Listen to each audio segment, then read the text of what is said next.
Une douce invitation. 1er mars.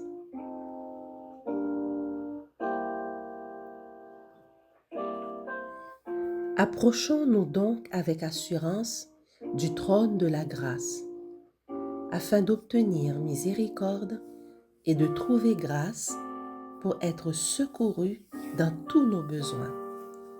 Hébreux 4, verset 6.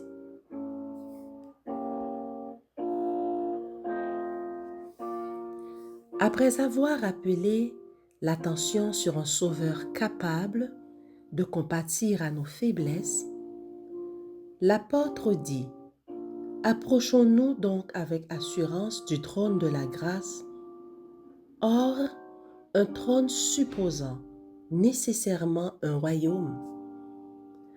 Le trône de la grâce représente le royaume de la grâce.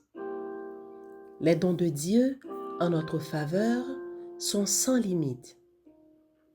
Le trône de la grâce est pour nous le plus grand centre d'intérêt, car il est occupé par celui qui a permis que nous l'appelions Père. Mais Dieu jugea incomplète une expression du salut se limitant à son revêtu de notre nature.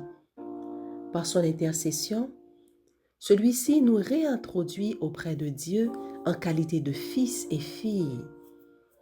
Le Christ intercède en faveur de ceux qui l'ont accepté. Par ses mérites, il leur donne le pouvoir de devenir membres de la famille royale, des enfants du roi des cieux. Le Père montre son amour envers le Christ qui a donné son sang pour notre rançon en acceptant pour amis les amis de celui-ci. Dieu est satisfait par l'œuvre expiatoire accomplie. Il est glorifié par l'incarnation, la vie, la mort et la médiation de son Fils. Dès que l'enfant de Dieu s'approche du propitiatoire, il devient aussitôt le client du grand avocat. À ses premiers soupirs de contrition et à sa première demande de pardon, le Christ embrasse sa cause et présente sa requête au Père comme si c'était la sienne. Lorsque le Christ intercède pour nous, le Père ouvre tous les trésors de sa grâce pour que nous nous les approprions et en bénéficions.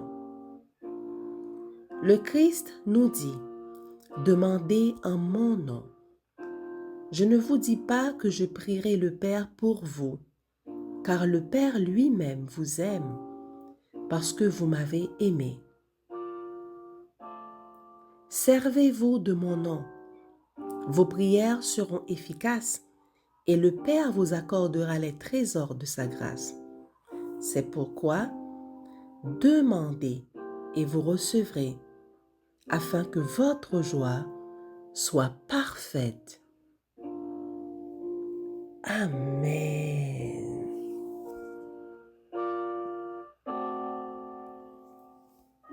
Puissance de la grâce.